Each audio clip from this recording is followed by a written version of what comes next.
Protect yourself and your family from unexpected challenges. Consider accident-only income protection.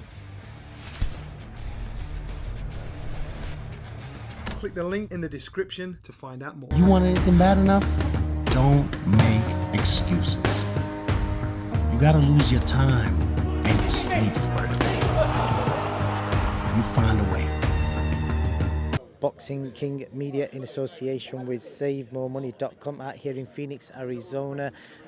Literally, what is it, 12 days before Christmas? 12 days before Christmas. We're nearly there, mate. We're nearly there. Counting down the days. I'm counting down the flights I've got left before the end of the year. Look, some people will say you're blessed to have to be travelling around the world. You're out here in Phoenix. Did you even go back home, or have you just stayed in the US since San Fran? I went to LA for a few days. We opened a gym there with Churchill's. Spent a couple of days there and just headed here. Where did I get here? A couple of days. Yeah, Tuesday we got here. So enjoying the sunshine, mate. I'll start with the gym before we get to this fight night. What's the sketch of the gym? You know, what do Matchroom gain from opening up a gym in LA, and what do you think that's going to bring for you guys? Well, I think giving our fighters the opportunity of a training base in the US.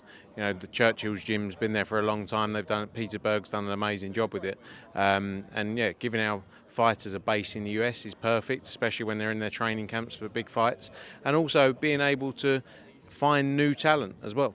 You know, that's a key focus for us as well, and I think having a gym, being on the ground in LA is going to be important for that. Good stuff. Any reflections on the Haney fight? I think the main talking point is, have you guys begun talks? Are you going to try and get him down as a Matchroom fighter permanently, or or is he still looking to do fight-by-fight deals? Yeah, look, we've got a great relationship with the Haneys, and I think we're in discussions already around other opportunities.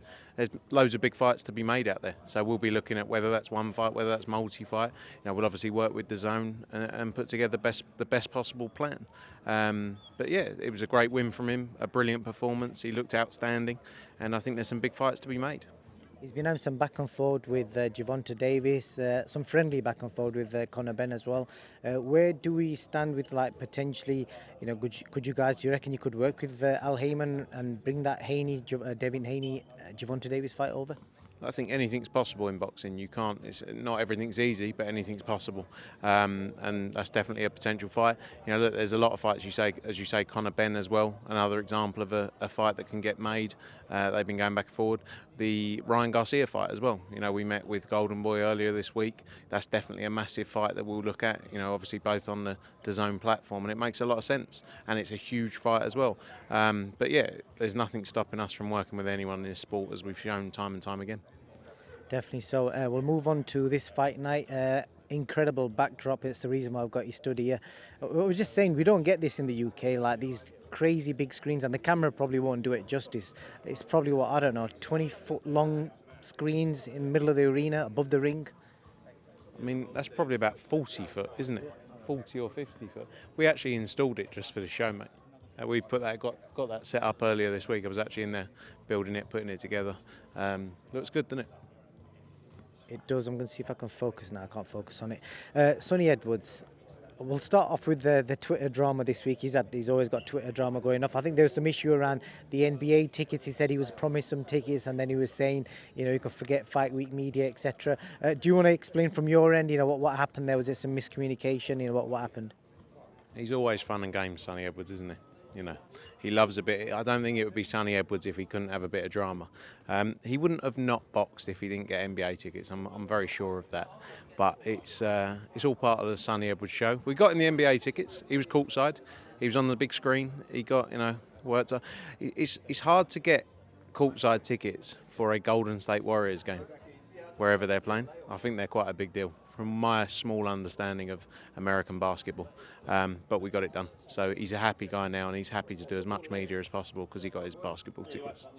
He told me them tickets are only like 5 Gs, and I think Steph Curry, I don't know much about basketball, but apparently he's like the Ronaldo of basketball, and he was playing as well. So yeah, happy days for him. Yes, a happy day. He was pushing hard for them, but we got him sorted. Like I say, we got him up on the big screen, so he lived out his boyhood dream of being courtside at the NBA game.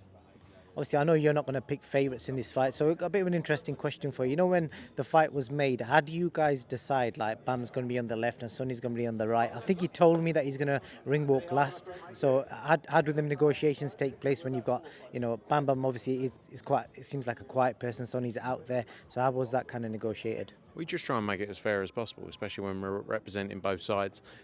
In my opinion, with all these things, it's all quite irrelevant. Who walks first, whose name's set. Like, to me, it's, do you want the fight and do you want to get paid? No one's ever lost a fight on the basis of being, you know, of walking first, in my opinion. No one's ever lost a fight because their name was announced first in a press conference. You know, it gets down, it's all about, do you want to fight, do you want to get in the ring with them, and that's the key thing. From there, once someone wants to fight, those bits are quite easy. And you know, for me, representing fighters, a lot of the time it's like, put that to the side, because that's the ego, that's all that is. And you know, with Sonny Edwards, Jesse, it wasn't about ego, it was just about whether they wanted to fight. And you know, when we represent both of them, it's just about making it as fair as possible. And I think Sonny also kind of raised concerns about Bam just staying quiet and not really pushing the fight. Do you as promoters, like, do you kind of like slide into Bam's DMs and say, mate, you need to talk more, or do you kind of just leave it? Is that contractual, or do you leave him to it? Look, you can't change someone's personality, is the reality. You know, we can all create some false image of ourselves, but Jesse's not that kind of character. You know, you got two complete polar opposites of people in this fight. You know, Sonny's very out there. Of course, we want fighters, but we want fighters to go out there and do as much as possible. Yeah, all right. Oh, you're not allowed to play R. Kelly anymore, are you? We want fighters to go out there and do as much as possible. It's Michael Jackson. Is it? Yeah. You're not alone. I thought it was R. Kelly. Oh, well, you can't play either of them, can you? For whatever reasons. People will get angry about it. Probably take that bit out. So, yeah, look, it's two completely different characters in there. And you're not going to say to Jesse Rodriguez, oh, can you just shout a bit louder? Because it's not him. And it's not going to be real. It's not going to be natural. And, of course, we would love a bit of back and forth. We're promoters at the end of the day. We promote events. But, yeah, we're not sliding in DMs saying, can you just be a bit louder? You know, they've got obligations to do things, turn up for events and, you know, do multiple media engagements. But we can't sit there and say, can you raise your voice, please? Here's a question for you. I'm going to ask Eddie this as well, see what he says. Which fighter, if they win, is more beneficial to Matchroom? Like, I don't know, who's got the more commercial value? Because surely, depending on who wins, one's going to be financially more rewarding to Matchroom as promoters. Who is it? No, look, I think they've both got. No, but honestly, you know, from a US boxing perspective, Jesse, there's some massive fights to be made for Jesse in the US. And Sonny in the UK, I think off the back of this fight and a win in this fight especially, his profile is going to increase, you know, and he'll be able to sell a lot of tickets. So they've both got their plus sides. But, you know, like I say, once they get in the ring, that bit's out of our hands. We're not getting in the ring, we're not fighting for them. And may the best man win, you know, and I'm sure the winner, the loser, they'll still come out with many opportunities from here.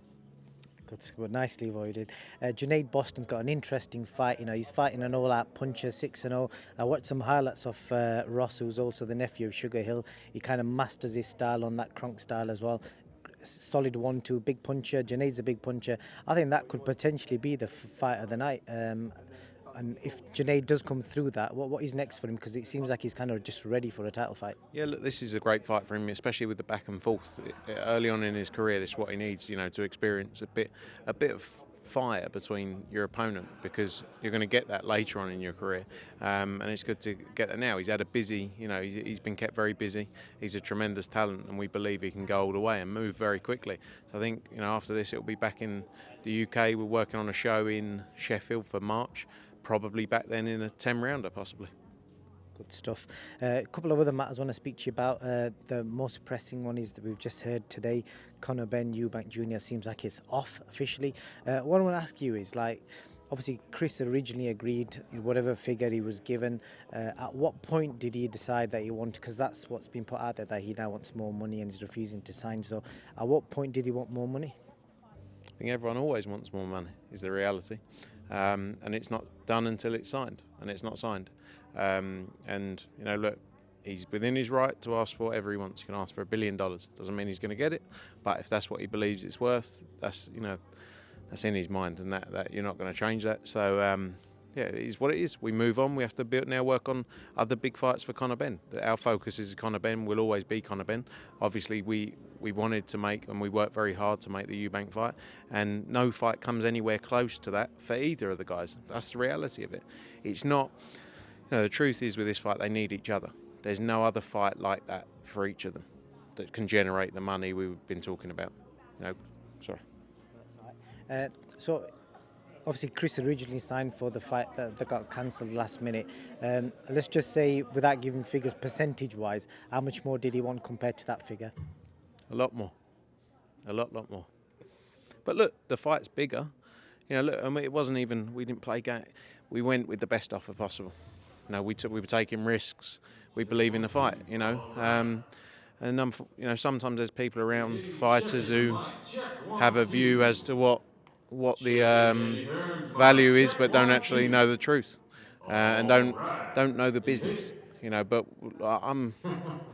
I'd have a different view on it if we hadn't gone put the offer on the table we had.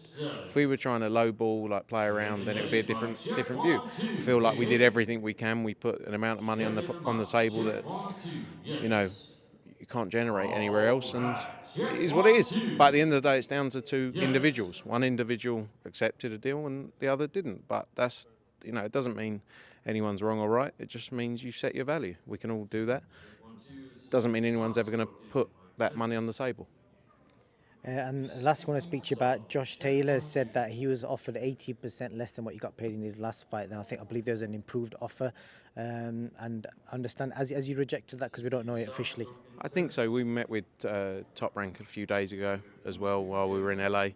I don't think, as things stand, he's taken that fight. It was a great offer, and it wasn't 80% of the money, unless he got paid an insert. I can't imagine he got paid. If he's saying that's true, then fair play to him. But I don't believe that's true. But yeah, we have to look at other options for Jack Catterall as well. It's a shame because it's a great fight. But I think Josh Taylor's. I think he's fighting Steve Claggett or something like that. So maybe he just doesn't want the fight as well. If he believed in winning the fight, he'd take the fight because it's the biggest opportunity out there for both of them. One last question on Conor Benn. I forgot. So we understand he's still going to fight. Could you confirm whether it's going to be the UK or US or any potential short list of opponents? We're working through that now. Look, he would fight anyone. We spoke about it before. He'd fight Jaron Ennis. He'd fight Barrios. He would fight, any of the names out there. He'd fight at 154, 147. There's no limit to what he wants to do. We're working through that with DAZN now. We have been for we haven't just been sitting here. Obviously, again, our focus has been the Eubank fight, but at the same time, we've been looking at opportunities and other options because we have to do that. So in terms of location, we're going through that process at the minute and should have news soon. But like I say, the focus is definitely to try and get him out in February. Frank, I appreciate your time. Is there anything else you want to say before I let you go? Don't miss an unbelievable fight Saturday night. Probably one of the best fights in boxing this year. Jesse against Sonny Edwards. Do not miss it, live on DAZN. And then next week we finish in Saudi. It's going to be a big end to the year. Definitely so. Thank you very much. Have you ever been stranded on the side of a motorway with a broken down car? Like me, is that something that worries you? That's where motor breakdown insurance comes in. If your vehicle breaks down, a trained professional will be sent out to get you back on the road. Or if this is not possible within the specified time frame, to transport you to your home or to the nearest garage. You want anything bad enough? Don't make excuses. You gotta lose your time and your sleep for it. You find a way.